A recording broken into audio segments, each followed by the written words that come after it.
কোরআনুল কারীমের মধ্যে আছে কালিলাম মা তাশকুরুন। আল্লাহ তাআলা বলেন শুকর আদায় করে কম। কালিলাম মা তাযাক্কারুন, কোরআনে আল্লাহ বলেন উপদেশ গ্রহণ করে কম। ওয়া কালিলুম মিন ইবাদিয়াশ শাকুর, আল্লাহ বলেন আমার শুকরকারী বান্দা পরিমাণে কম। তাহলে আল্লাহর অনুগত, আল্লাহর কথা শুনে আল্লাহর কথার প্রতি কৃতজ্ঞ হয়, এরকম পরিমাণ সবসময় কমই হয়। এটা নিয়ে আফসোসের কিছু নেই। কম কিংবা বেশি, সফলতা কিংবা ব্যর্থতার কিছু নেই। এখানে মনে করেন 50,000 লোক হইলে আমার কবর আযাব মাফ তো, কথা কয় না তো আল্লাহ বলি কেমন বুটো খারাইলাম না, কবর আযাবও মাফ হইল না, তাহলে আমার কি হলো? কাজে এখানে সংখ্যা কোনো কি না, বিষয় না। কতজন এটা কোনো কিছু।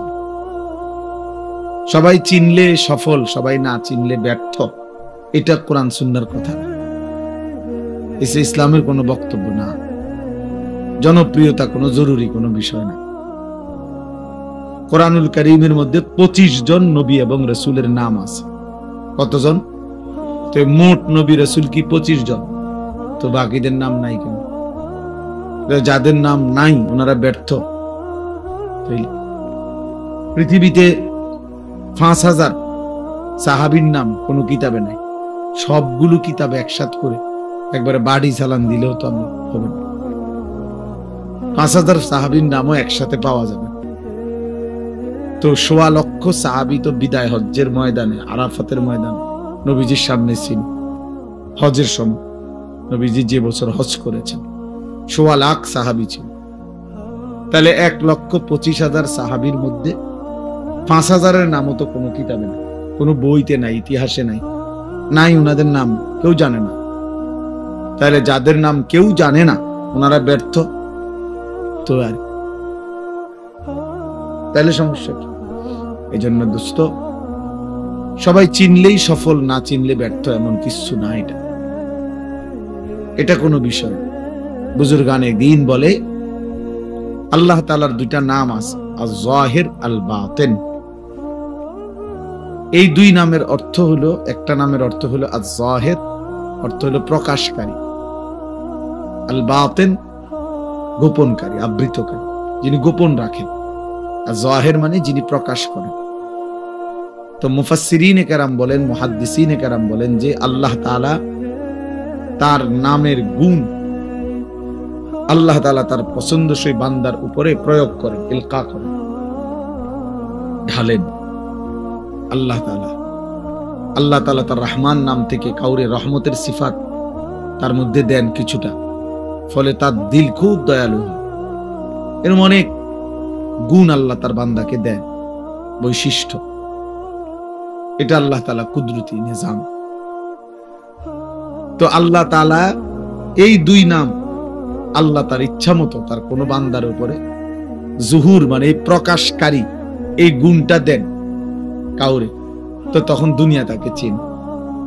আবার কারো উপরে আল্লাহ তাআলা ওই যে বাতেন গোপনকারী, তিনি এই গুণটা কাউরকে ঢালেন কারো, তো তাকে পৃথিবীবাসী চিনে না, তিনি শুধু চিনে। তাহলে এই জন্য অনেক আউলিয়া কেরাম এমন আছে যা করে গোটা দুনিয়া চিনে। আবার এমন লাখো লাখো আউলিয়া আছে আল্লাহর প্রিয় বান্দা কেউ চেনে, পাহাড়ে জঙ্গলেই শেষ, ইন্তেকাল করছে, কেউ জানেও হাসরের ময়দানে। এই জন্য দোস্ত, এটা একটা জরুরি বিষয়। কোরআন সুন্নাহর দৃষ্টিতে সংখ্যা, পরিচিতি এটা কোনো বিষয় না। কতজন এটা কোনো কথা। সূরা ইয়াসিনের মধ্যে একটা ঘটনা আছে, ওয়াদরিব লাহুম মাসালান আসহাবাল কারিয়া। এই ঘটনার মধ্যে আছে 3 জন রাসূল আল্লাহর পক্ষ থেকে একটি এলাকার মানুষকে দিবানিশি কালেমার দাওয়াত দিছে, আল্লাহর দিকে দাওয়াত দিছে। 3 জন রাসূল মিলে একসাথে দিন রাত মানুষকে কালেমার দাওয়াত দেওয়ার পরে ইমানদার হইছে উনাদের হাতে এই পুরা সময় একজন। ওয়াজা মিন আকসাল মাদিনাতি রাজুল, এই যে রাজুলুন মানে একজন, এই একটা লোকে ইমানদার ছিল। তাইলে 3 জন রাসূলের দাওয়াতে কালেমা পড়ে মুসলমান হয়েছে, ইমানদার হয়েছে কয়জন? তো উনারা ব্যর্থ ওনারা? এটা মনে রাখতে হবে। এজন্য আল্লাহর কথার দিকে আন্তরিক হওয়া দরকার। কম হোক বেশি হোক, যে মনোযোগ দিয়ে, জওয়ান কিংবা বুড়ো, আল্লাহর কথা যে দিল দিয়া মনোযোগ দিয়ে আন্তরিকতা নিয়ে শুনে, আল্লাহ তার জিন্দেগি ধীরে ধীরে বদলায়। কোনো গাফেল বদলায় না, অলস বদলায় না। গাফেল গাফেলই থেকে যায়, খামখেয়ালি আর কি, অবহেলা, অলসতা। কোরআনুল কারীমের মধ্যে আছে আল্লাহ তাআলা আমাদের নবী সাল্লাল্লাহু আলাইহি ওয়াসাল্লামকে বলছে, এই যে এখন আমাদের প্রিয় ভাই মাওলানা মুফতি ইউসুফ বিন ইকবাল, আপনারা যদি কেউ শুনে থাকেন তার বয়ান, তো আন্দাজ করবেন যে সে কি পরিমাণ পড়াশোনা করছে। রাসূলুল্লাহ সাল্লাল্লাহু আলাইহি ওয়াসাল্লামের শত শত হাদিস আল্লাহ তাআলা তার কলিজায় সিনার মধ্যে মুখস্থ রাখছে। যাই বলে কিতাবের নাম, মুসান্নিফের নাম সহ বলে। আমি নিজে ওনার বয়ান শুনি, ব্যক্তিগতভাবে মহব্বত করি। তো আপনাদেরকে জিকিরের কথা বলতেছিল। কোরআনুল কারীমের মধ্যে আছে আল্লাহ তাআলা আমাদের নবী সাল্লাল্লাহু আলাইহি ওয়াসাল্লামকে জিকির করতে বলছে, ওয়াযকুর রাব্বাকা ফি নাফসিকা তাদাররুআন ওয়া খীফা ওয়া দুনাল জাহরি মিনাল কওল বিল গুদুওয়ি ওয়াল আসাল। আল্লাহ বলছে নবী আপনি 3 ভাবে জিকির করবেন। 1, দিলে দিলে, অন্তরে। 2, আওয়াজ ছাড়া জিহ্বায়, মানে শব্দ হবে না, নিঃশব্দে, তবে জবানে তবে শব্দ নাই। আর হলো হালকা আওয়াজ, সকালে এবং সন্ধ্যায়, মানে দিবানিশি। তো এখানে একটা কথা আছে যে এর পরেই আল্লাহ বলছে ওয়ালা তাকুম মিনাল গাফিলিন। নবীজিকে আল্লাহ বলছে বন্ধু গাফিলদের অন্তর্ভুক্ত হয়েন। তাহলে আমাদের রাসূল সাল্লাল্লাহু আলাইহি সাল্লামকে যেখানে আল্লাহ বলছে গাফিলদের অন্তর্ভুক্ত হবেন না, নবীজি সাল্লাল্লাহু আলাইহি ওয়াসাল্লাম গাফিল হওয়ার কোনো প্রশ্নই আসে না। 24 ঘন্টা যিনি আল্লাহ পাকের ধ্যান ও খেয়ালে থাকতেন, সেই তাকেই আল্লাহ বলছে এর পরেও বলতেছে যে আপনি গাফিলদের অন্তর্ভুক্ত হবেন না। তাইলে আমাদের জন্য কি পরিমাণ গুরুত্ব। কিন্তু তোমরা ছেলেরা বাপ, অগণিত ছেলে বাবা, তোমরা বুঝতেই চাও না যে তোমাদের জীবনের কোনো গন্তব্য আছে কিনা, টার্গেট আছে কিনা, কোথায় গিয়ে থামবা তুমি, তোমার জীবন শেষ পর্যন্ত কোথায় গিয়ে পৌঁছবে। অসংখ্য ছেলে পেলে তোমরা জানো না, এই ক্ষণিকের শাহওয়াত, ক্ষণিকের মনের চাহিদা, কিছুক্ষণের যৌন চাহিদা, এই তোমার নারী, ছবি, মোবাইল, চুলের ফ্যাশন, অশ্লীলতা, বেহায়াপনা, অসভ্যতা, নোংরামি, সমবয়সী বন্ধুদের আড্ডা, আর কুকুর বিড়ালের মতো কিছু জঘন্য নিকৃষ্ট কথাবার্তা, যেটা মনুষ্যত্বের, মানবতার বহির্ভূত। এই কিছু কাজে লাখ লাখ শত শত ছেলে তোমরা জিন্দেগি শেষ করে দিচ্ছ। এভাবেই রাত বয়ে যায়, দিন শেষ হয়ে যায়। এমন সুন্দর যৌবন, এমন সুন্দর সময়, হায়াত অনাদরে, অবহেলায়, খামখেয়ালিতে জোয়ারের পানির মতো ভাইসা যাইতেছে। অথচ আল্লাহর কসম কোরআন কারীমের মধ্যে আছে প্রত্যেকটা মানুষ তার পিছনের এই সময়ের জন্য আফসোস আর আল্লাহর কাছে একটু সময় হায়াত ভিক্ষা চাই। প্রত্যেক পাপী নাফরমান আল্লাহর কাছে একটু সময় চাই, কিন্তু আল্লাহ তাআলা 1 সেকেন্ডের জন্য বিগত সময় আর ফেরত দিবেন না। কারো জন্যই কোনো সময় আর ফেরত আসবে না। হাত্তা ইদা জাআ আহাদাহুমুল মাউত ক্বালা রাব্বিরজিউন। আল্লাহ তাআলা বলেন, যখনই মৃত্যুর সময় ঘনিয়ে আসে তো নাফরমান বলে রাব্বিরজিউন, আল্লাহ আর কিছুদিনের জন্য আমারে দুনিয়ায় ফেরত দেন, লাআল্লি আ'মালু সালিহান ফীমা তারাকতু। আয় আল্লাহ, যদি এবার ফিরতে পারি, তাহলে যে আমলগুলো ছুটে গেছে এবার যদি যাইতে পারি, আজরাইলকে সরায়া দেন, আমি এবার নেক আমল করব। কোরআনুল কারীমের মধ্যে আছে, আল্লাহ বলবেন কাল্লা, কখনোই না বান্দা, এটা হবেই না। আর কোনদিন আমি আল্লাহ পেছনের সেই সময় ফেরত দেব না।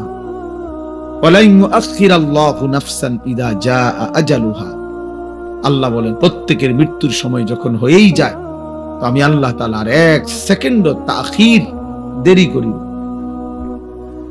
করি না, কাউকেই আমি আল্লাহ থাকতে দেই না।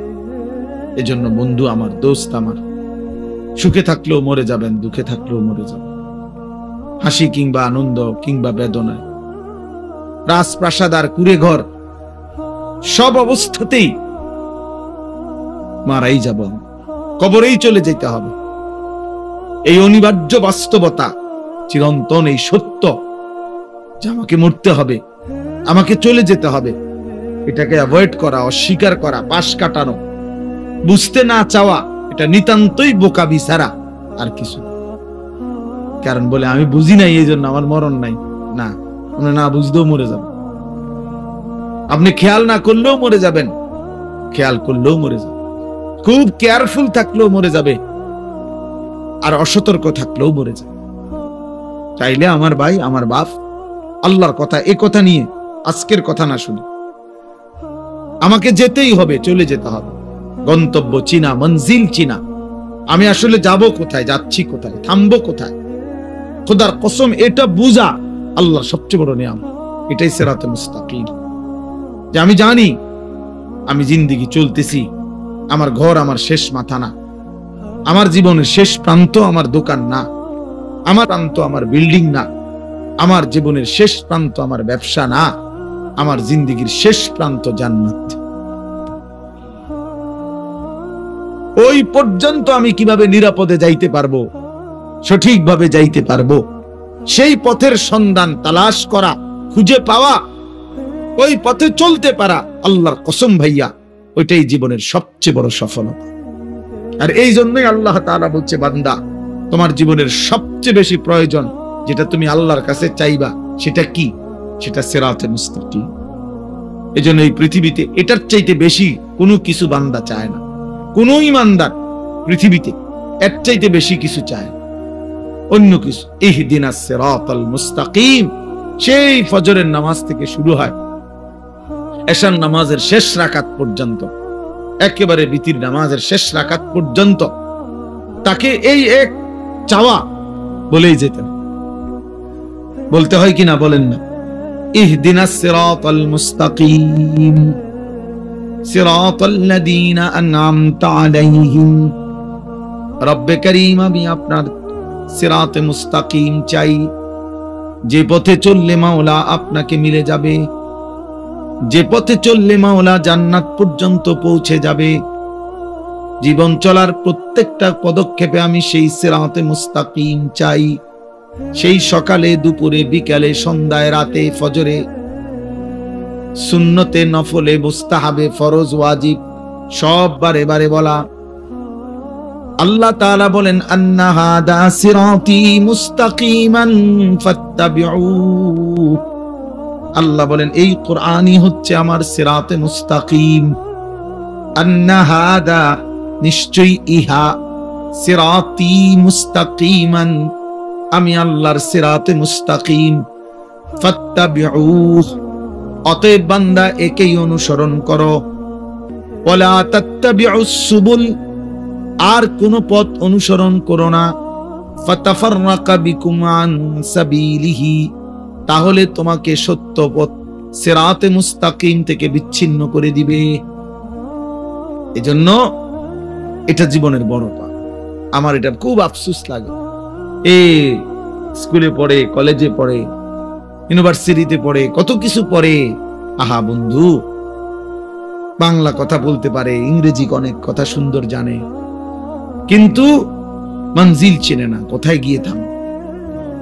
মনে করছে এগুলো এতগুলো পড়া পড়তেছি, একটা সময় আইসা কর্মজীবনে শেষ বয়সে সুখ করব, শেষ বয়সে একটা ভালো চাকরি, একটা ভালো ব্যবসা, দুনিয়াবি একটা সমাজে একটা স্ট্যাটাস, কিন্তু দেখা গেছে সব যখন গুছায় কবরে যাওয়ার সময় হয়ে যায়,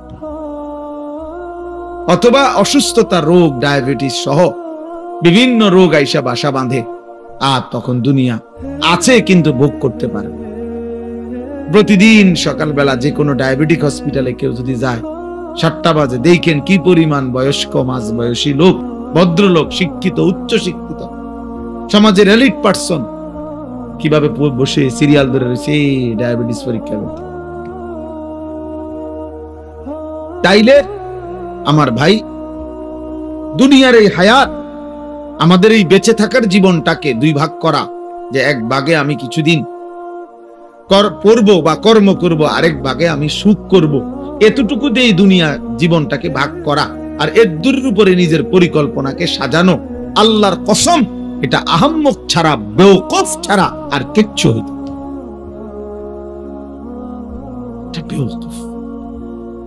ওই মানুষ বেওকুফ, ওই অভিভাবক বেওকুফ, ওই সন্তানও বেওকুফ, যে অভিভাবক তার সন্তানকে শুধু দুনিয়ার হায়াত পর্যন্ত স্বপ্ন দেখাইছে, আর সন্তান যে শুধু দুনিয়ার হায়াতকে নিয়েই স্বপ্ন দেখতেছে, অথচ এত লম্বা আখিরাত, এত লম্বা কবর, এত অনন্তকালের আখিরাত, এই বিষয়ে তার জানা আছে পর্যাপ্ত না প্রস্তুতি আছে পর্যাপ্ত?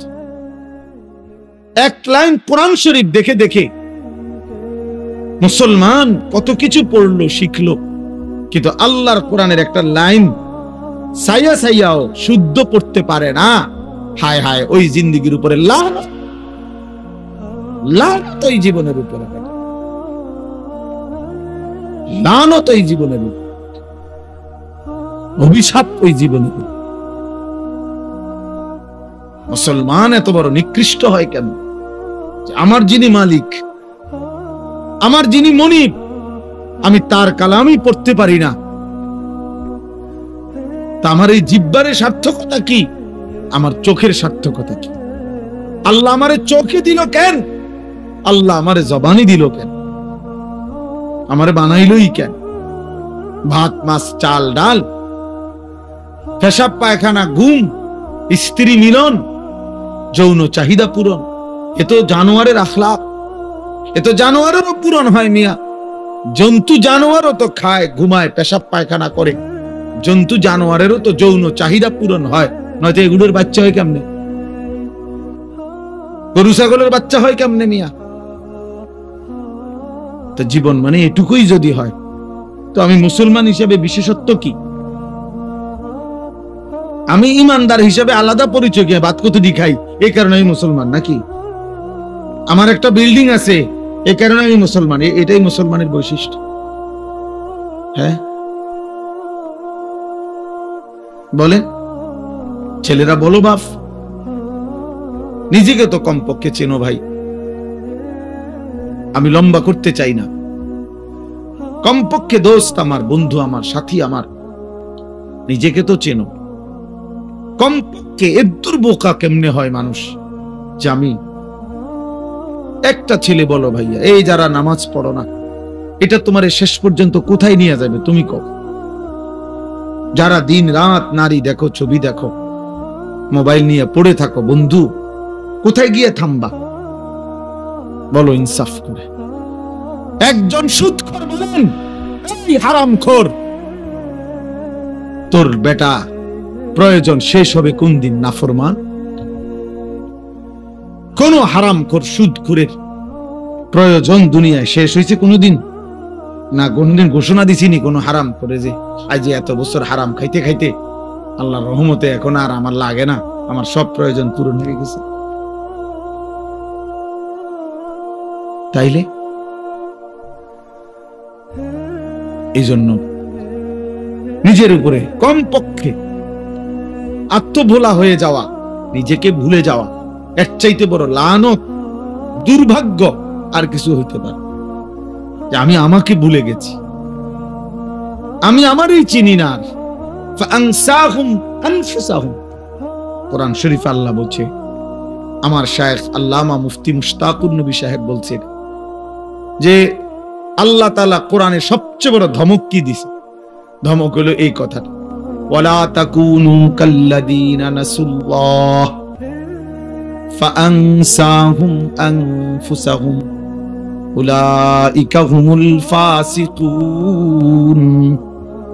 আল্লাহ বলে বান্দা, মুমিনকে বলছে, এটা ঈমানদারদের। এই আয়াতের আগের আয়াত, ইয়া আইয়ুহাল্লাযীনা আমানু,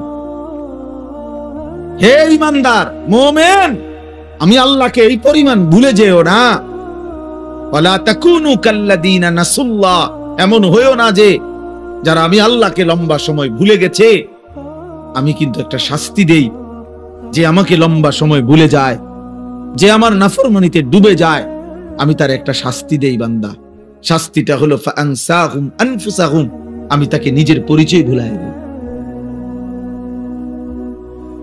সে আর কোনোদিন মনে পড়ে না সে মুসলমান, তার আর কোনোদিন মনে পড়ে না তার মৃত্যু হবে, তার আর কোনোদিন মনেই পড়ে না মৃত্যুর পরে কিছু হবে, তার আর মনেই পড়ে না কবরে কোনো প্রশ্ন হবে, তার আর মনেই পড়ে না হাসরের একটা মাঠ হবে, তার আর মনেই পড়ে না তার আমলনামা দেওয়া হবে, তার আর মনেই পড়ে না তাকে ফুলসিরাত পার হতে হবে। ফাআনসাহুম আখিরাতাহুম,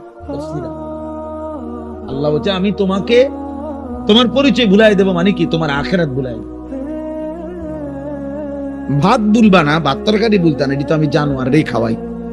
আল্লাহ বল আখিরাত ভুলাই দেব, আখিরাত ভুলাই দেব, তোমার আখিরাত ভুলাই দেব, মঞ্জিল ভুলাই দেব, গন্তব্য ভুলিয়ে দেব।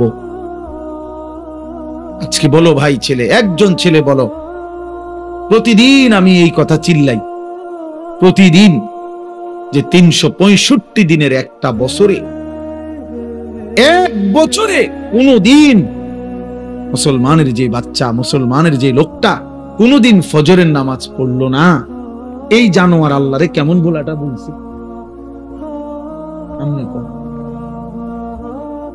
এই জানোয়ার কত বড় জানোয়ার, এটা কত বড় নিকৃষ্ট জন্তু। কুত্তা তার চাইতে কত গুণ ভালো বেটা, কুত্তার চাইতে 1,00,000 গুণ ভালো। কুত্তা মালিকের নাফরমানি করেন। 365 দিনের এক বছরে কোনদিন এই জানোয়ার কোনদিন ফজরের নামাজ পড়ে না, অথচ সে কহে বলে মুসলমান। আরে তুই কি মুসলমান? তোরে মুসলমান বললে মুসলমান কারে কইব? হাইওয়ান।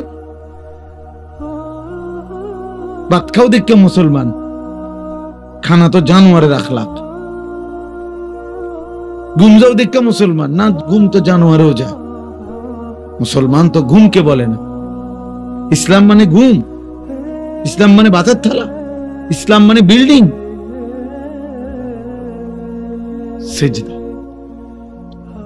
কি? সেজদা আল্লাহ বলছে সেজদা।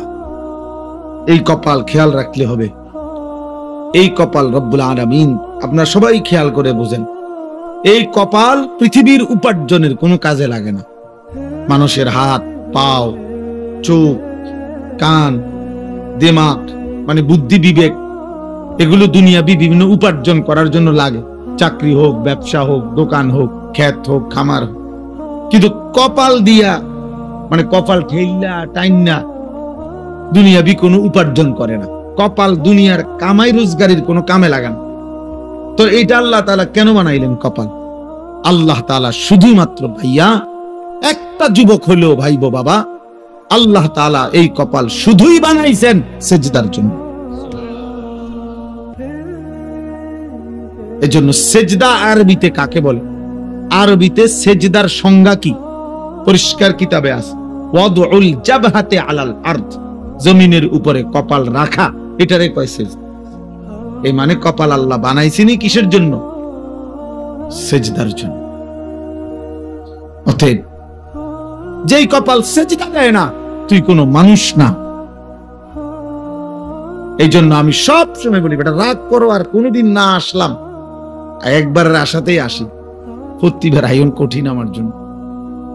আর যদি কোনোদিন নাও আসি তো মনে রাখো, যারা এখানে যারা বসা, যাদের কপালে সেজদা নাই, যারা নামাজ পড়ো না, তোর ওই কপালে থুতু মারলাম, থু থু তোর কপালে, থু তোমারই তোর কপালে, থু তোর কপালে, লানত তোর কপালে। আল্লাহ কোরআনে তোকে লানত দিছে, ওয়া ইন্না আলাইকা লানাতা ইলা ইয়াউমিদ্দিন। আল্লাহ বলছে ইবলিস সেজদা দিলি না, ঠিক আছে, আজকের থেকে নিয়ে কিয়ামত পর্যন্ত তোর উপরে আল্লাহর লানত। যা ভাত খা জানোয়ার, খানা তোর খাওয়াবো, খানা যে তুমি কুত্তারে খাবাই তোরে খাবাইতাম না, খা। ভাতে না খাবি বেটা, খাবি আর পেশাব করবি, বাথরুমে যাবি, খা। নারী দেখ, ছবি দেখ, উলঙ্গ দৃশ্য দেখ, আর কি জানোয়ারের মতো চলতে থাকো, একদিন ধাক্কা দিয়ে জাহান্নামে ফেলে দিবে। ওমান ইউশাকিকির রাসূল মিন বাদি মা তাবায়্যানা লাহুল হুদা ওয়া ইয়াত্তাবি' গায়রা সাবিলিল মুমিনিন। আল্লাহ বলেন আমার রাসূলের বিরুদ্ধাচরণ যে করবে, আমার ইমানদার মুমিন যেই পথে চলে তার উল্টো পথে যে চলবে, দুইটা অপরাধ। এক নাম্বার, আমার রাসূলের বিরুদ্ধাচরণ যে করবে, ইমানদার মুমিন যেই পথে চলে সেই পথের উল্টো পথে যে চলবে, নুওয়াল্লিহি মা তাওয়াল্লা, আমি আল্লাহ তাকে একদিন সেই উল্টো পথেই চালাইতে থাকবো।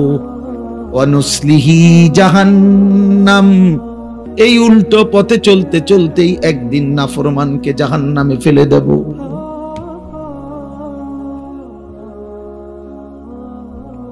হ্যাঁ ভাইয়া, ভাত খাওয়াবে ঠিক, কিন্তু যদি আল্লাহ কোনোদিন, আর আমার কথা রাগ হইও না দোস্ত, যারা নিয়মিত নামাজ পড়েন না, হালাল খান না, সুদ খাইতেছেন, ঘুষ খাইতেছেন, কিস্তি লইতে আছেন, ওজনে কম দিতে আছেন, বেডি নাচে, নাচ দেখে, গান দেখে, বেপরদা চলে, ঘরে টেলিভিশন চলে, নর্তকী নাচে।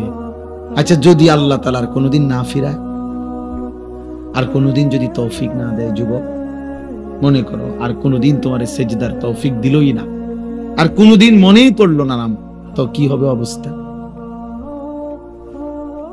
কোনোদিন আর এই গুনাহ থেকে, হারামের উপার্জন থেকে, সুদের টাকা, ঘুষের টাকা, হারাম উপার্জন থেকে আর ফিরবার সুযোগই দিছে না মনে করো, তো তখন কি হবে?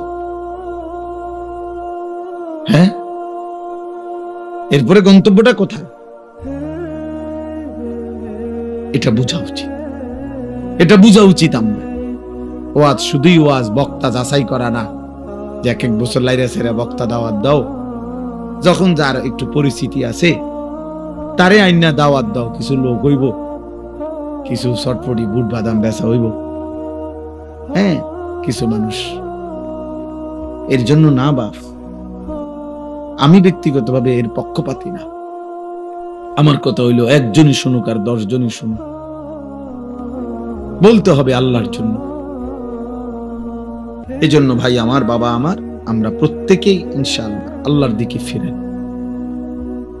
আল্লাহর দিকে ফিরে আসা, মালিককে সেজদা দেওয়া, এর মধ্যেই আমাদের ইজ্জত, শান্তি, নিরাপত্তা, দুনিয়ারও সৌন্দর্য, আখিরাতেরও সৌন্দর্য। কোনো হারামখোর খুশিতে নাই, কোন সুদখোর বেঈমান, এই ঘৃণিত কোন পাপী মানুষের কাছে সমাদৃত হয় না। কেউ হয়তো সামনাসামনি বেইজ্জতি হয়, কেউ হয়তো পিছনে হলেও কি হয়, বেইজ্জতি। কোন সুদখোর রে কেউ কোনো জোনায়েদ বাগদাদি কয় না। মানুষ এত বেকুব না, আমনে খাইবেন সুদ, আর মানুষে গো মাশাআল্লাহ, মানে দেখতে একেবারে জোনায়েদ বাগদাদির মতো দেখ। হ্যাঁ, মানুষে চিরা খায় আর আমনে ভাত খান। মানুষে বুঝে না, বাট ফাররে মানুষে চেনেন। কথা বুঝেন নাই যে মানুষ আলোকে আলোই বলে, অন্ধকারকে কি অন্ধকারই বলে। এজন্য প্রত্যেক নাফরমান, সীমালঙ্ঘনকারী, জালেম বেইজ্জতি হয়।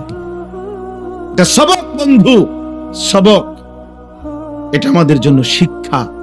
একটা আদালত অঙ্গন, যাদের কথায়, যার কথায়, আঙ্গুলের ইশারায় যার উঠত বসত, থরথর করে কাঁপত, সময়ের অল্প দিনের ব্যবধানে আজ যখন সেই আদালতে তাকে নেওয়া হয়েছে, তোর পথচারীরা তারে থাবড়ায়, পৃথিবীবাসী দেখছে, পৃথিবীবাসী দেখছে। পথচারী থাপড়ায় দাও, নির্বাক একটা শব্দ উচ্চারণ করার মতো হিম্মত নেই। কোথায় সেই অহংকারী, কোথায় সেই প্রতাপ? বলেন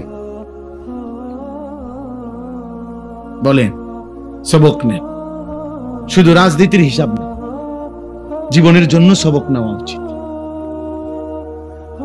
জীবনের জন্য। এই দেখবেন একদিন ইসরায়েলের এই কুত্তার পরিণতিও এমন নিকৃষ্ট হবে যে পৃথিবীব্যাপী ফেরাউন নমরুদের মতো পৃথিবীবাসী একদিন তাকে দিয়েও দৃষ্টান্ত দেবে, কোন সন্দেহ নেই। এই নেতানিয়াহু নামের এই কুত্তারে দিয়েও একদিন পৃথিবীবাসী উদাহরণ দেবে যে ফেরাউন নমরুদের পরবর্তী এক নমরুদের উত্তরসূরি ছিল, ফেরাউনের এক উত্তরসূরি ছিল নেতানিয়াহু। শুনুন, এজন্য কেউ ভাইয়া, কেউ না ইজ্জত পায় না বাপ, কোন না আমি কিংবা তুমি, জওয়ান কিংবা বুড়া, সম্মান মিলবে না, সম্মান মিলবে না। এজন্য দয়া করে নিজের উপরে দয়া করেন, নিজের সুন্দর করেন, আখলাক সুন্দর করেন, হালাল উপার্জনের প্রতি যত্নবান। মানুষ ঘৃণাই করে। আরবিতে একটা প্রবাদ আছে, অফিকা উয়ুবুন ওয়ালিন্নাসে আয়ুনুন। আমরা কিতাবে পড়ছি যে আরবিতে বলে তোমারও দোষ আছে, মানুষেরও চোখ আছে। তোমারও দোষ আছে, মানুষেরও কি আছে? চোখ আছে। মানুষ চোখ বন্ধ করে থাকে না, কাজে মানুষ বুঝে। এই জন্য প্রিয় ছেলে ভাই, তোমাদেরকে বলি ভাই, যারা এক ওয়াক্ত নামাজ পড়ো না, তুমি এক মিনিট ভাইবা দেখো এই সমাজের মানুষ তোমাকে কি মনে করে। সারাক্ষণ নারী ছবি, মোবাইলে অস্থির দৃশ্য, তুমি ডানে বামে তাকায় দেখো, মানুষ তোমাকে প্রিয় মনে করে না, প্রিয় মনে করে। তো আল্লাহর কাছেও তোমার ইজ্জত হারাইলা, কারণ গুনাহ তো কোন পাপীকে তো আল্লাহ তাআলা সম্মানিত করবে না, করবেন তো মানুষের কাছেও তো তুমি ঘৃণিত, মানুষের কাছেও তো ঘৃণিত। তো জীবনের অর্জন কোথায় বলে? আল্লাহ আমাদেরকে মাফ করে দেন। এর বিপরীতে আমরা এবার এই যে আয়াত পড়ছি, ইব্রাহিম আলাইহিস সালামকে লক্ষ্য করে, এই সংক্ষেপে আর অল্প একটু কথা বলি তাইলে শেষ। ইব্রাহিম আলাইহিস সালামকে লক্ষ্য করে আল্লাহ তাআলা এই কথাটা বলছেন। আমি যে আয়াতটা পড়ছি কোরআনুল কারীমের 17 নম্বর পারা 22 নম্বর সূরা, সূরা হজ, এই সূরার দুইটা আয়াত 27-28, এই দুই আয়াত পড়ছি। একজন শ্রেষ্ঠতম প্রিয় নবী ছিলেন ইব্রাহিম আলাইহিস সালাম। ইব্রাহিম আলাইহিস সালামের নাম আমরা সবাই জানি, আল্লাহ তাআলার বহুতই মহব্বতের একজন নবী, একজন রাসূল। আল্লাহ তাআলা যাকে নিজের খলিল বানাইছেন, ওয়াত্তাখাযাল্লাহু ইব্রাহিমা খলিলা। আল্লাহ তাআলা বলেন আমি আল্লাহই ইব্রাহিমকে খলিল, বন্ধু বানাইলাম, বন্ধু বানাইলাম। আল্লাহ তাআলা কোরআনুল কারীমের মধ্যে বলছেন ইব্রাহিম আলাইহিস সালামকে যে সে একজন ব্যক্তি, কিন্তু পৃথিবীবাসী শোনো, আমি আল্লাহ বলতেছি আমার ইব্রাহিম একাই কানা উম্মাতান, ইব্রাহিম একাই একটা জাতি। তিনি একজন ব্যক্তি না, বরং এক ব্যক্তি একটা জাতি, জাতি। আল্লাহ তাআলা কোরআনুল কারীমের মধ্যে বলছে, আল্লাহ তাআলা কোরআনে বলছে ইন্নী জাইলুকা লিন-নাসি ইমামা, ইব্রাহিম আমি তোমাকে পৃথিবীবাসীর গোটা বিশ্ব মানবতার ইমাম বানিয়ে দিলাম, ইমাম বানিয়ে। আল্লাহ তাআলা কোরআনে বলেন হুয়া সাম্মাকুমুল মুসলিমিন, মুমিন শোনো ঈমানদার, ইব্রাহিমই তোমাদের মুসলিম নামকরণ করেছেন। তাহলে অনেক মর্যাদা, অনেক সম্মান, অনেক বৈশিষ্ট্য আল্লাহ তাআলা কোরআনুল কারীমের মধ্যে আছে। ওনার কানিতান, আল্লাহর অনুগত, শাকিরান লিআনউমি, আল্লাহ তাআলার সমস্ত নিয়ামতের প্রতি কৃতজ্ঞ। এটা আল্লাহ বলছে ইব্রাহিম আলাইহিস সালামের সিফাত। ইজতাবাহু, আল্লাহ বলে আমি নিজে তাকে বাছাই করেছি। এরকম অনেক আল্লাহ তাআলা মর্যাদা, সম্মান, ইজ্জত ইব্রাহিম আলাইহিস সালামকে দিয়েছেন, আমাদের মিল্লাতের পিতা বানাইছেন। মিল্লাত আবিকুম ইব্রাহিম। এত সম্মান, এত ইজ্জত, এত মর্যাদা আল্লাহ তাআলা দান করছেন। কিন্তু এর আগে আল্লাহ তাআলা ওনাকে বারবার, অগণিত বার পরীক্ষা করেছেন, পরীক্ষা করছে। وَإِذِ ابْتَلَى إِبْرَاهِيمَ رَبُّهُ بِكَلِمَاتٍ فَأَتَمَّهُنَّ। আল্লাহ তাআলা বলছেন, আমি ইব্রাহিমকে অনেকবারই পরীক্ষা করেছি, প্রত্যেকবারই আমার ইব্রাহিম শতভাগ উত্তীর্ণ হয়েছে, গোল্ডেন এ প্লাস পাইছে প্রত্যেকবারই।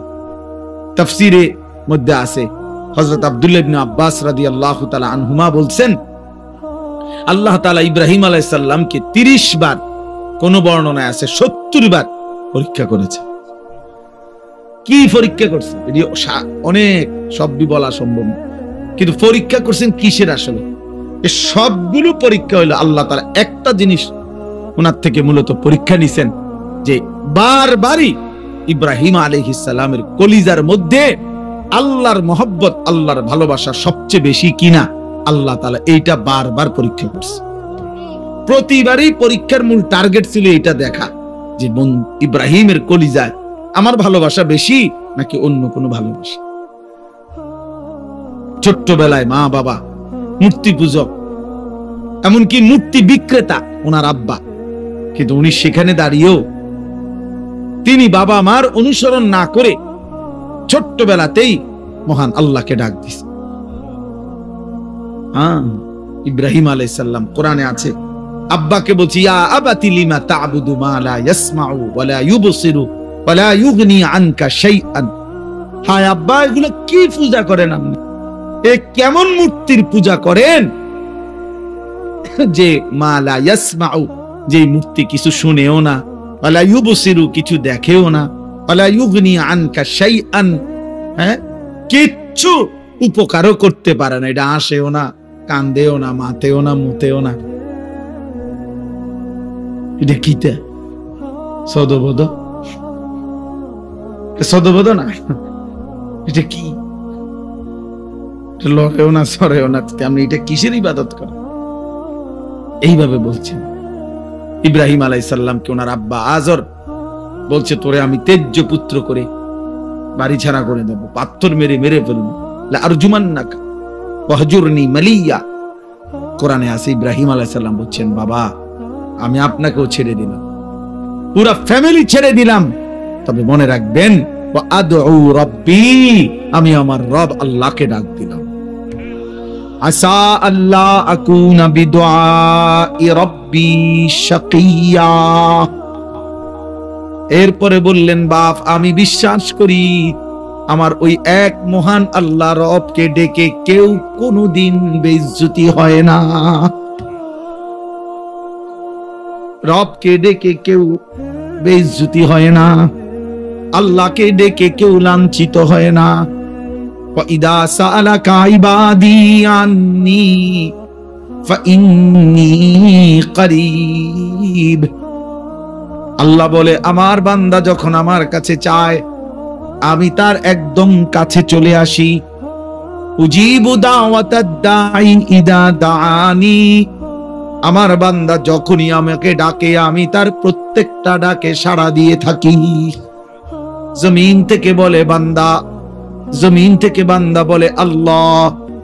রব্বে করিম আর শাজিম থেকে বলে, বলো না বান্দা, বলো না। বান্দা বারবার বলে, জিকির করে, তাসবিহ পড়ে, কখনো বলে সুবহানাল্লাহ, কখনো বলে আলহামদুলিল্লাহ, কখনো বলে আল্লাহু আকবার, কখনো বলে লা ইলাহা ইল্লাল্লাহ। এভাবে আল্লাহকে ডাকতে থাকে, ডাকতে থাকে।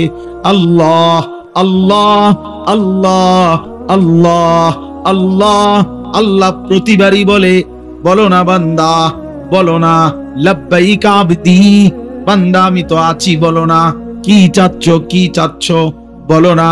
কিন্তু বান্দা কিছুই বলে না, শুধু আল্লাহকে ডাকে, আল্লাহকে ডাকে, আল্লাহকে ডাকে। হাদিসের মধ্যে আছে, একটা পর্যায়ে আল্লাহ নিজেই তখন বলতে থাকে, আমি বুঝছি বান্দা তুমি আমারে ডাইকা মজা পাইছো, ঠিক আছে বান্দা তুই আমারে ডাকতে থাক, আমি আল্লাহ নিজেই তোকে দিতে থাকি। আমি জানি বান্দা তোর ছেলেটা অসুস্থ, মেয়েটা অসুবিধায় আছে, একটা ছেলে বিদেশে ঝামেলায় আছে, বউটার শরীর ভালো না, তোর নিজেরও শরীর ভালো না, তোর কোথায় কি অসুবিধা আমি তো জানি সব, তুই আমারে শুধু ডাকতে থাক, আমি তোর প্রয়োজন পূরণ করতে থাকি। মান শাগালাহু যিকরি আন মাসআলাতি আতাইতুহু আফদালা মিম্মা উতিয়াস সাইলিন। হাদিসে কুদসিতে আছে, আল্লাহ বলে আমার যে বান্দা আমার জিকির করতে করতে আমার কাছে চাইতে সময় পায় নাই, আমি তারে সবাই চাইয়া যে টুক নিছে তার চাইতে বেশি দিয়ে দেব। আসা আল্লাহ আকুনা বিদুআই রাব্বি শাকিয়া। এজন্য ছোট্টবেলা থেকে ইব্রাহিম আলাইহিস সালাম পরীক্ষা দিয়েছে। নমরুদের আগুনের কুণ্ডুলিতে যখন পড়ে, তখন ইব্রাহিম আলাইহিস সালাম অগ্নিকুণ্ডে পড়ার সময় জিব্রাইল, মিকাইল, ইসরাফিল, আজরাইল এরকম 4 জন ফেরেশতা ওনারা এসে ইব্রাহিম আলাইহিস সালামকে সাহায্য করতে চাইছে। তাফসীরে আছে যে ফেরেশতারা বলছে আপনি আমাদের কাছে সাহায্য চাইলে আমরা আপনাকে আগুনের এই কুণ্ডুলি থেকে বাঁচিয়ে দেব। ফেরেশতারা তাফসীরে আছে ইব্রাহিম আলাইহিস সালাম তখনও বলছেন না না, জানো না, সরো তোমরা, আমি যার জন্য আগুনে পড়তে যাচ্ছি তিনি আমাকে দেখছেন, হাসবি আল্লাহ, আমার আল্লাহই যথেষ্ট। এই আল্লাহ এগুলো পরীক্ষা করছে বারবার, কলিজার ভিতরে 24 ঘন্টা আমি নাকি গায়রুল্লাহ নাকি অন্য কেউ।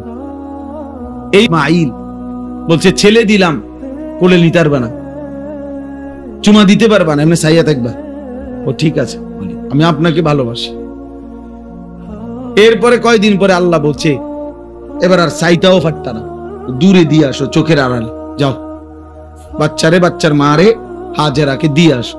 তো আল্লাহর ঘরের কাছে, কাবার কাছে, মরুভূমিতে, খাদ্য পানি জনমানবহীন, ঘাস লতা পাতা বিহীন জায়গাতে একাকি রেখে আসছে। কয়দিন পরে আল্লাহ বলছে ইব্রাহিম প্রথমে তো দেখতে দিছি, ছুঁইতে দেই নাই, এরপরে আড়ালে রাখছি, এবার আড়ালেও রাখবো না, এবার জবাই করে দাও। ইব্রাহিম আলাইহিস সালাম বলেন মাওলা আপনি জানেন না আমি আপনাকেই ভালোবাসি। বারবার পরীক্ষা নিল, আমি ইব্রাহিম, আমি হারতে চাই না মাওলা, আমি জিতবই, আমি জবাই করবই। তো ঠিক এই গর্দানে ছুরি রাখছে। তো ইব্রাহিম আলাইহিস সালাম কি তামসা করে জবাই করতেছিল না বাস্তবিকে? উনি বাস্তবিকেই চাইছে, উনি ঠিক মতোই জবাই করতে চাইছে। আল্লাহ তাআলা জবাই হইতে দেন নাই। কিন্তু আমার বলার উদ্দেশ্য হলো এই সমস্ত পরীক্ষার বিনিময়ে আল্লাহ তাআলার কাছে বারবার বারবার সর্বপ্রথম খতনা, এই যে পুরুষের যে খতনা করায় বাচ্চার, এই খতনা, এই হুকুম আল্লাহ প্রথম ইব্রাহিম আলাইহিস সালামকে দিয়েছেন। লা হাওলা ওয়ালা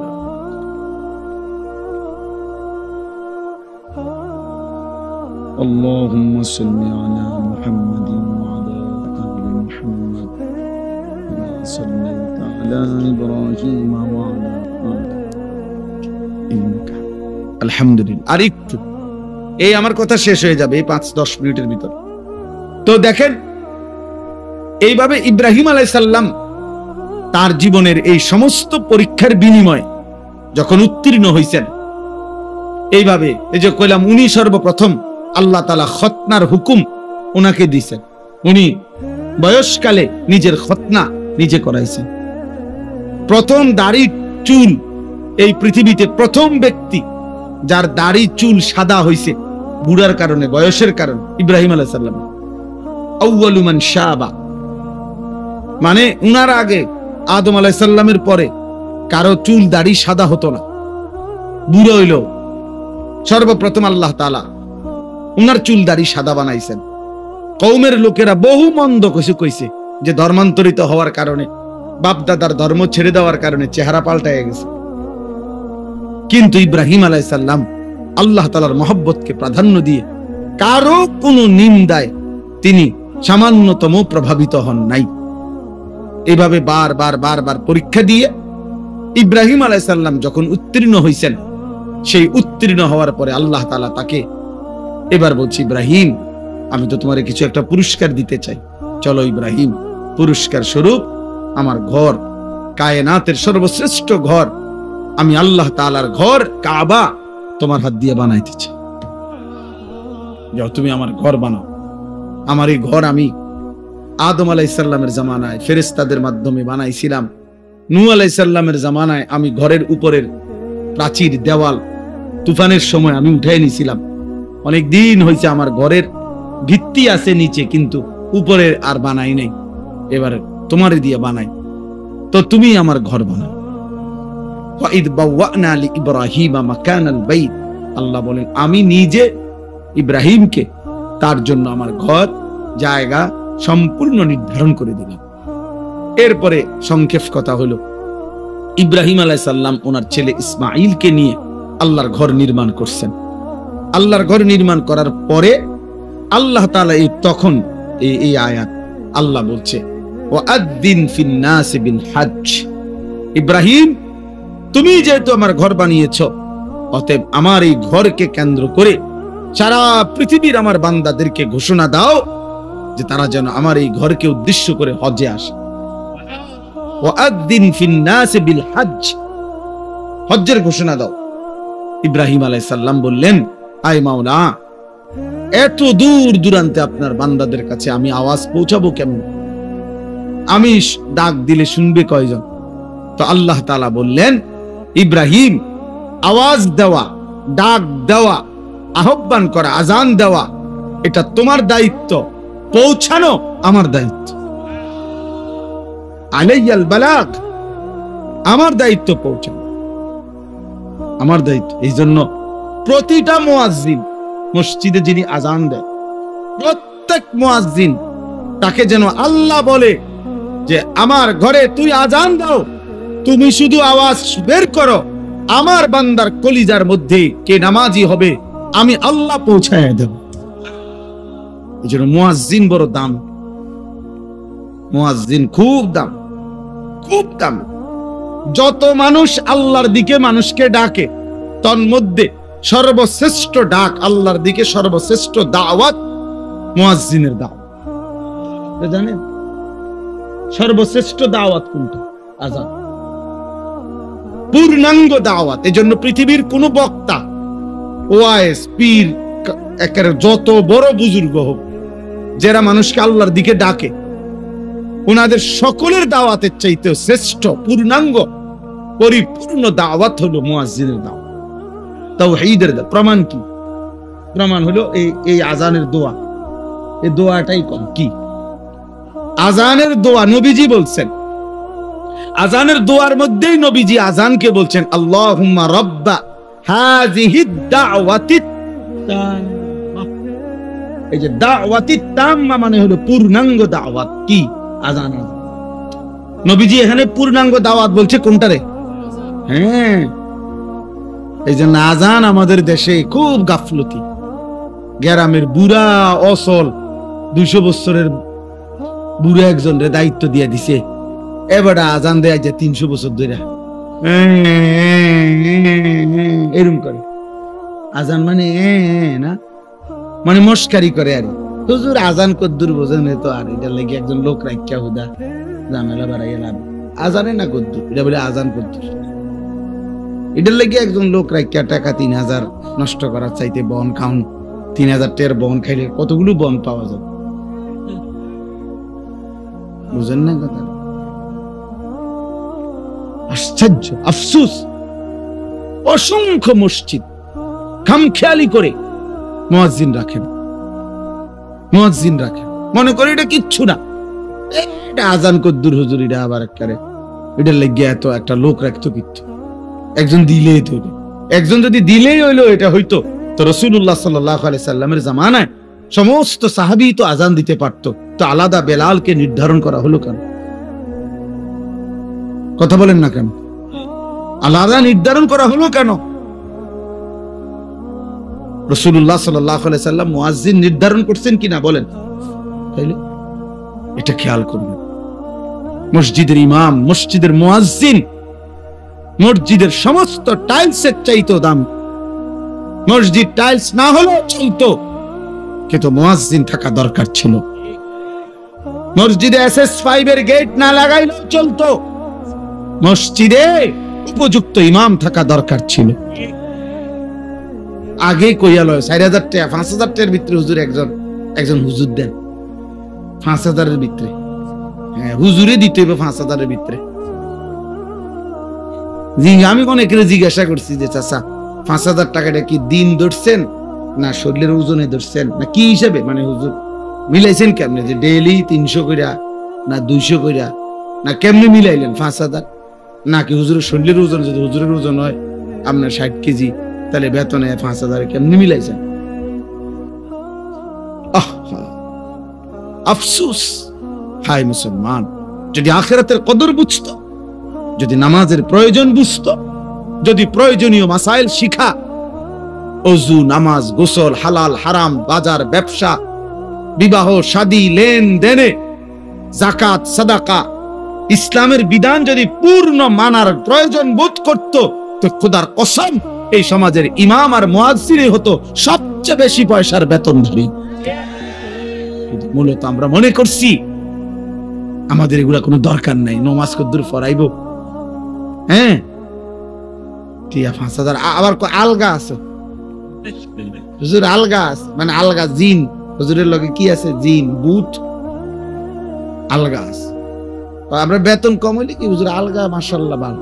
আলগা কিতা, আলগা জিন না আলগা? আমাদের দেশে তো আলগা আছে কয় ভূতের, জিনে ধরলে কয় তার লগে আলগা আছে, বলে না এটা আলগা আছে কয়তে হেঁটে রে, যারে জিনে ধরে তারে না কয় আলগা আছে। আফসুসের ব্যাপার, আলগা আছে। আস্তাগফিরুল্লাহ। না, মুয়াজ্জিনকে কদর করুন, বলেন ইনশাআল্লাহ। প্রত্যেকে নিজ নিজ জায়গায় ফিকির করেন, মসজিদের ক্ষেত্রে মনে রাখেন এটা ইমাম মুয়াজ্জিনের অনেক প্রয়োজনীয়তা। উপযুক্ত ইমাম, উপযুক্ত মুয়াজ্জিন দরকার, দরকার এটা। আমরা এটার প্রতি গুরুত্ব দিই। এই মানে লাইটিং করে, মসজিদের ডেকোরেশন করে অনেক সুন্দর করছে, ভালো, এটা করছেন, আমি গুনাহ করছেন আমি এটা বলি না, কিন্তু ইমাম মুয়াজ্জিনের ব্যাপারে এই খামখেয়ালি কেন? কেন এই খামখেয়ালি? আল্লাহ আমাদেরকে মাফ করে দেন। চলেন তো, এরপরে আল্লাহ তাআলা বললেন আজানের মানে হজ্জের আজান দাও, এলান করো। ইব্রাহিম আলাইহিস সালাম কে আল্লাহ বললেন ইয়াতুকা রিজালান ওয়া আলা কুল্লি দামিরিন ইয়াতিনা মিন কুল্লি ফাজ্জিন আমিক। ইব্রাহিম, মনে রেখো তোমার আজকের আজান আমি আল্লাহ তাআলা কিয়ামত পর্যন্ত পৌঁছিয়ে দেব, আর কিয়ামত পর্যন্ত আমার এই ঘরকে কেন্দ্র করে কাছের যারা তারা পায়ে হেঁটে, আর পৃথিবীর দূর দূরান্ত থেকে, প্রতিটা গলি প্রান্ত থেকে, পৃথিবীর শেষ প্রান্ত থেকেও আমার বান্দা তার বাহনে চড়ে আমার এই ঘরের উদ্দেশ্যে আসবে। ইন্তজাম আমি করব, তুমি শুধু আসান দিয়ে দাও। আজকে আলহামদুলিল্লাহ সারা পৃথিবী ব্যাপী, আজও সারা পৃথিবীর ইমানদার, পৃথিবীর শেষ প্রান্তের মোমেনের কলিজার ভিতরেও আল্লাহর ঘর জিয়ারতের আকাঙ্ক্ষা আছে। যে দিলে আল্লাহর ঘর জিয়ারতের আকাঙ্ক্ষা নাই, এই হজ্জের মাস দেখে এটা বললাম, যে এই কলিজার মধ্যে আল্লাহর ঘর জিয়ারতের আগ্রহ জাগে না, কাবার ওই কালো গিলাফ যে দেখে নাই। আমি সব সময় বলি বাবা, ছেলেরা তোমাদেরকেও শুনো ভাইয়া, কালো ওই গিলাফ, কাবার ওই কালো ঘর, কালো গিলাফ, আল্লাহর ঘরের সৌন্দর্য যে দেখে নাই, যে চোখ, মদিনার রওজা সবুজ গম্বুজ যে চোখ দেখে নাই, আমি সব সময় বলি ওই চোখ কিছুই দেখে নাই। আরে বেটা তুই কিছুই দেখোস নাই, কালো গিলাফের সৌন্দর্যই দেখলা না, সবুজ গম্বুজের সৌন্দর্যই দেখলা না, মদিনার রওজায় দাঁড়াইবার আগ্রহই জাগলো না, তোমার তো দিলে নাই বেটা, তোমার তো কোনো কলজাই নাই বেটা। এজন্য প্রত্যেকের কলিজার ভিতরে এটা জাগা উচিত। আফসোসের ব্যাপার, 3টা ছেলে বিদেশ পাঠাইছে, 3 লাখ 3-12 36 লাখ টাকার ব্যবস্থা হয়েছে, বাড়িতে একখান বিল্ডিং করছে, বিল্ডিং বাবদ 20 লাখ টাকা খরচ হয়েছে, রাস্তার লগে জমি কিনছে, জমিগুলোর টাকা সব ব্যবস্থা হয়েছে, সব কিছু ব্যবস্থা হয়েছে। কিন্তু বুড়া এমন ডাকাত, 60 বছর বয়সও জিগাইলে হজ করতেন না, না এটি কি আর আমগো কাম নেই, সংসার করতে করতে তো জীবন শেষ, সংসার করতে করতে জীবন শেষ, বুঝলেন না? এখানের 6 লাখ টাকা আর কোনদিন ব্যবস্থা হয় না, কিন্তু 8 দিনের ভিতরে ভিসা নইলে ক্যান্সেল হয়ে যাবে 12 লাখ টাকা। আল্লাহু আকবার, বুড়ার শৈলী আলগা বর করে। ঠিকই 12 লাখ টাকা উনি 2 দিন আগে কি করে ফেলে, হ্যাঁ? অথচ হজ্জের টাকা হয় না, আল্লাহর ঘর জিয়ারতের স্বপ্ন জাগে না, আল্লাহর ঘর জিয়ারত। রাসূলুল্লাহ সাল্লাল্লাহু আলাইহি ওয়াসাল্লাম বলেন, পরিষ্কার হাদিস, যার উপরে হজ ফরজ হলো অথচ হজ না করে মরে গেল, কসম আল্লাহর, নবীজি বলে আমি জানি না এটা হয় ইহুদি মরলো নয় খ্রিস্টান, মুসলমান মরলো না। অতএব এইটাই আমার শেষ কথা, দয়া করে ভাবতে শিখেন। একটা শুধু উদাহরণ বলি, মনে করেন একজন, এই আপনার একজন চাচা, আপনার বসতের ভিটাটা ছাড়া 10 শতক জায়গা আছে, মনে করেন আলগা, রাস্তার লগে খেতে দিও, এটা বসত না, আলগা জমি। এই 10 শতক জমির থেকে 3 শতক বা 4 শতক মনে করেন বেচলে হজের টাকা এবং সংসারের এই কয়দিনের খরচের টাকা হবে, মানে 1.5 মাস হজের টাকা আর এই সংসারের টাকা হবে। আর বাকি যেই জমিটা রইছে এইটা ফিরে আসলে এটা দিয়েই তার সংসার চলবে ইচ্ছা করলে। কসম খোদার, যদি কোনো মুসলমানের আর এই ব্যক্তির কাছে শুধু এই জমিটাই আছে, আর টাকা পয়সা, ব্যাংক ব্যালেন্স, ব্যবসা, অন্য আর কিচ্ছু নাই, কিন্তু এতটুকু জমি আছে যে জমির কিছু অংশ বিক্রি করলে হজের টাকা এবং সংসারের খরচের এই কয়দিনের টাকা হবে, ফিরে আসলে ওই বাকিটুকু জমি দিয়েও ইচ্ছা করলে তার সংসার চলবে, ওই ব্যক্তির উপরে আল্লাহর কসম হজ ফরজ। এবার আপনারা হিসাব করেন বইয়া বইয়া কি পরিমাণ মুসলমানের উপরে হজ। হ্যাঁ না, হেবাটা হজাইতো না, যাইব কেমনে? গেলাম হইলে তারা 3 বারে বিদেশ পাঠাইছি, তারারে যদি আল্লাহ লোয়াইতো, তারা যদি পাঠাইতো, হেবাটা বইয়া বইয়া চা দোয়ানে বন খায়, বিড়ি খায়, আরে গপ মারে। বুঝেন নাই কথাটা? লম্বা লম্বা সুন্দর সুন্দর কথা কয়। ও 3 ফুটে যদি দয়া করে তারা যদি বিদেশের টাকা দিয়া হেবাটারে হজে পাঠায় তাহলে যাবে, নাহলে যাবে না। তো কোন সন্তান বিদেশ পাঠাইলেনি হজ ফরজ, কথা বলেন না কেন? তো ফুট বিদেশের লগে হজের কি?